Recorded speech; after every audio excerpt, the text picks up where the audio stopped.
La sala de vistas del juzgado de familia tenía ese olor particular a papel viejo y aire acondicionado que parece diseñado para recordarte que lo que ocurre aquí tiene consecuencias que duran años. Me senté a la mesa de la parte demandante con mi abogada, Cristina Fuentes, que llevaba 20 años ejerciendo derecho de familia y que tenía la costumbre de no hablar más de lo necesario, lo cual yo siempre había valorado. Al otro lado de la sala, Andrés Villanueva, mi marido durante 11 años, se acomodó en su silla con esa postura de quien lleva semanas ensayando el momento. Su abogado, un hombre de traje gris con corbata a rayas que había sido recomendado por el padre de Andrés, susurró algo al oído de su cliente. Andrés sonrió. No era una sonrisa nerviosa. Era la sonrisa de alguien que cree que ya sabe cómo termina la historia. El juez pidió que comenzara la exposición de la parte demandada respecto a la distribución patrimonial. El abogado de Andrés se puso de pie con una fluidez que hablaba de confianza, o al menos de la imitación convincente de ella. Explicó que su cliente había dedicado 11 años a sostener el hogar conyugal, que había postergado proyectos profesionales propios para apoyar la carrera de su esposa, y que por tanto correspondía una compensación económica sustancial, más una pensión mensual indefinida que le permitiera mantener el nivel de vida al que se había habituado durante el matrimonio. Utilizó exactamente esa expresión. Nivel de vida al que se había habituado. Andrés miraba al frente con una satisfacción que no intentaba disimular. En algún momento giró levemente la cabeza hacia el pequeño grupo de personas sentadas en los bancos del fondo, donde estaban su madre, su hermano mayor, y una mujer que yo conocía como la secretaria de su padre, pero que llevaba varios meses apareciendo en contextos que no tenían nada que ver con trabajo. Les dirigió una mirada breve, de esas que dicen, ya casi está. Su madre respondió con un asentimiento casi imperceptible. Lo que Andrés y su abogado habían presentado al juzgado era un inventario patrimonial basado en las declaraciones de renta conjuntas de los últimos 5 años, más una valoración de la vivienda habitual, 2 vehículos y una cuenta de ahorro compartida. Todo correcto, todo verificable. El patrimonio total declarado ascendía a algo más de 400.000 euros. El abogado pedía para su cliente el 50% más la pensión compensatoria. Era una cantidad significativa. Era, según su argumentación, lo justo. Cristina Fuentes me miró brevemente. Yo asentí. Ella cogió el sobre que yo había depositado sobre la mesa al llegar, un sobre manila de tamaño estándar, sin ninguna característica especial, y lo entregó al funcionario del juzgado para que lo pasara al juez. Mientras el juez abría el sobre y comenzaba a revisar su contenido, Andrés me miró por primera vez desde que habíamos entrado a la sala, con una expresión que mezclaba la irritación de quien ve un movimiento inesperado con la seguridad de quien cree que ese movimiento no puede cambiar nada relevante. Yo sostuve su mirada el tiempo necesario y después dirigí los ojos al frente. El sobre contenía la documentación que mi abogada había solicitado en las últimas semanas a través de los canales legales correspondientes. El registro mercantil de 3 sociedades limitadas constituidas a mi nombre entre 5 y 12 años atrás, los balances auditados del último ejercicio de cada una, y una carta AIR de mi gestoría certificando el valor neto consolidado de esos activos. El total no era 400.000 euros. Era considerablemente más. Para explicar cómo llegué hasta ese punto, hace falta retroceder, aunque no demasiado. No hace falta ir a la infancia ni a ningún momento de revelación dramática. Solo hace falta ir a los primeros años del matrimonio, cuando Andrés y yo vivíamos en un apartamento de 70 metros cuadrados, en el que yo trabajaba como consultora freelance en estrategia empresarial mientras él, con el apoyo económico de su familia, intentaba lanzar un proyecto de importación que nunca terminó de despegar. Yo facturaba poco pero constante. Reinvertía casi todo. Andrés gestionaba los gastos comunes con el dinero que le pasaba su padre. Y eso, durante un tiempo, funcionó como un equilibrio tácito, que ninguno de los dos nombraba porque nombrarlo habría obligado a analizar sus implicaciones.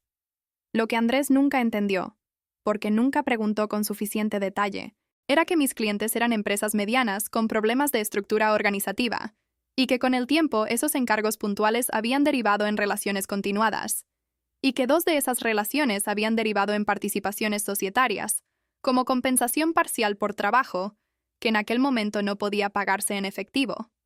Participaciones pequeñas al principio, luego no tan pequeñas, Luego, en uno de los casos, una participación mayoritaria en una empresa de servicios tecnológicos para el sector sanitario que había crecido de manera sostenida durante 7 años y que el año anterior había cerrado su primer proceso de internacionalización.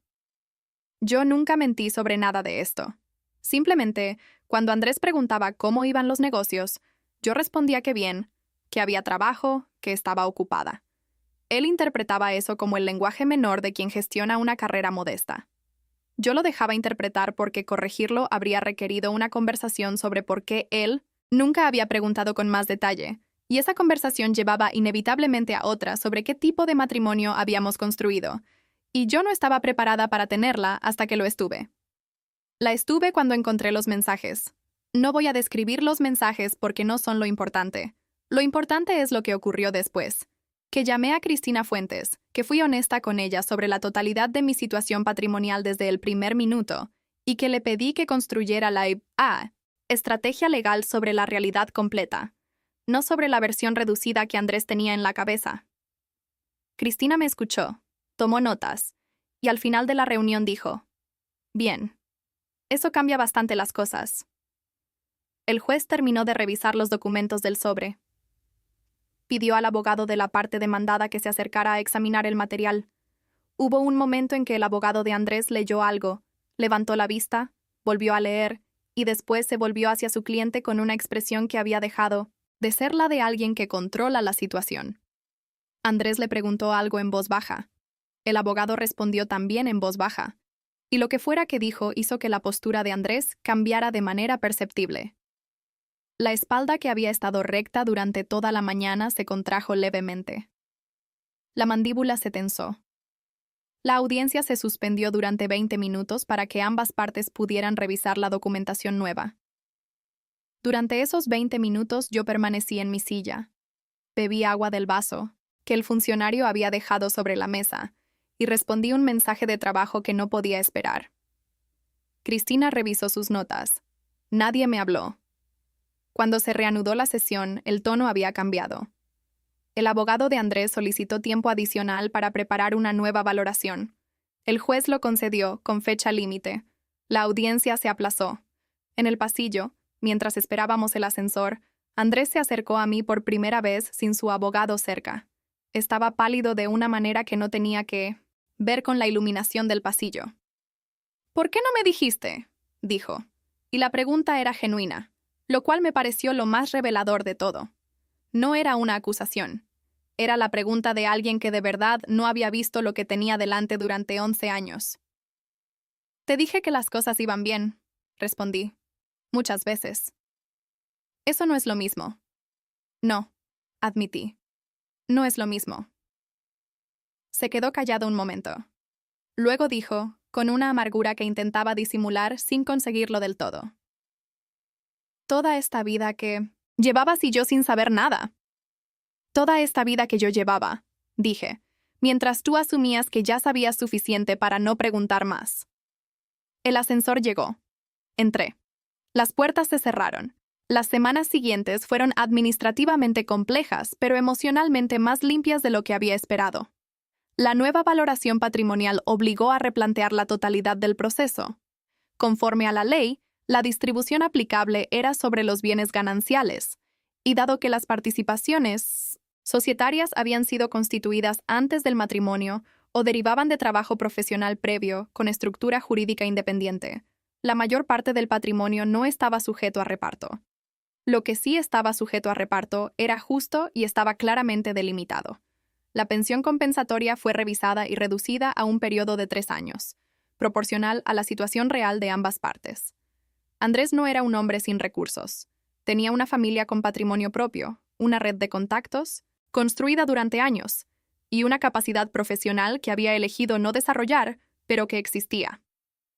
El juez fue explícito en ese punto. La madre de Andrés me llamó 2 semanas después de la segunda audiencia. Intuí que llamaría porque la conozco desde hace 11 años, y sé que cuando algo no sale como ella ha planeado, necesita buscar una explicación que preserve la narrativa de que su hijo es una víctima de circunstancias externas. Me dijo que yo había sido deshonesta al no revelar la totalidad de mi patrimonio desde el principio del matrimonio. Le recordé que Andrés había tenido acceso a mis declaraciones de renta individuales en cualquier momento, que nunca se lo había impedido, y que la información sobre mis sociedades era pública en el registro mercantil. También le dije que esta conversación no era apropiada sin los respectivos abogados presentes, y que si tenía algo relevante que comunicar podía hacerlo por ese canal. Ella colgó. No volvió a llamar. Lo que vino después fue más silencioso. Andrés, según supe a través de terceros, que no buscaba activamente pero que existían en los márgenes del círculo compartido, atravesó varios meses difíciles. No porque el acuerdo de divorcio lo hubiera dejado en una situación de necesidad, que no era el caso, sino porque el andamiaje narrativo sobre el que había construido su identidad durante una década, el de quien sería sostenido cómodamente por el éxito de su esposa, había colapsado de golpe. Ese tipo de colapso no se resuelve con dinero. Se resuelve, si es que se resuelve, con tiempo y con la decisión de mirar hacia adentro, que es la decisión más difícil y la que nadie puede tomar por otra persona. Yo no lo seguí. No me interesaba seguirlo. Tenía trabajo. La empresa de servicios tecnológicos sanitarios, que para entonces ya operaba en 3 países, abrió un proceso de selección para incorporar 2 analistas de estrategia de mercado. Decidí que parte del proceso de selección lo gestionaría directamente. No porque fuera estrictamente necesario, sino porque me interesaba ver de qué tipo de personas disponíamos en el mercado. Entre los candidatos había una joven de 26 años llamada Isabel, que había trabajado 3 años en una consultora grande, había aprendido lo que esa consultora podía enseñarle, y había pedido la baja voluntaria cuando entendió que el ritmo de ascenso dependía más de a quién conocías que de lo que producías. Su portafolio era meticuloso. Su carta de presentación era directa, sin ser arrogante. En la entrevista, cuando le pregunté cuál había sido su mayor error profesional, no eligió un error cosmético de los que se usan para parecer modesto. Eligió uno real, lo describió con precisión y explicó qué había cambiado en su manera de trabajar como consecuencia. La contraté. A los 3 meses le asigné un proyecto de análisis de expansión en el mercado portugués. A los 6 meses, su informe fue el más sólido de los 4 que recibí sobre el tema. A los 8 meses la incluí en una reunión con inversores, donde el promedio de edad era de 47 años, y donde ella fue la única persona que hizo la pregunta que nadie más hizo, la pregunta incómoda sobre la estructura de salida en caso de desinversión, que es exactamente la pregunta que un inversor necesita que alguien haga aunque prefiera que no se haga. Después de esa reunión, mientras recogíamos los materiales, me dijo, ¿cómo sabe cuándo hacer esa pregunta y cuándo guardársela? La miré. Pensé en 11 años de matrimonio en los que alguien había decidido no hacer preguntas. Pensé en una sala de juzgado y un sobre Manila. Pensé en los sábados de los 20 y tantos años cuando reinvertía cada euro porque no había otra opción y también porque era lo correcto. Cuando la respuesta importa más que la comodidad de quien tiene que responder, le dije. Siempre en ese caso, sin excepción. Isabel asintió despacio, como quien está guardando algo no para repetirlo, sino para entenderlo. Cerramos las carpetas.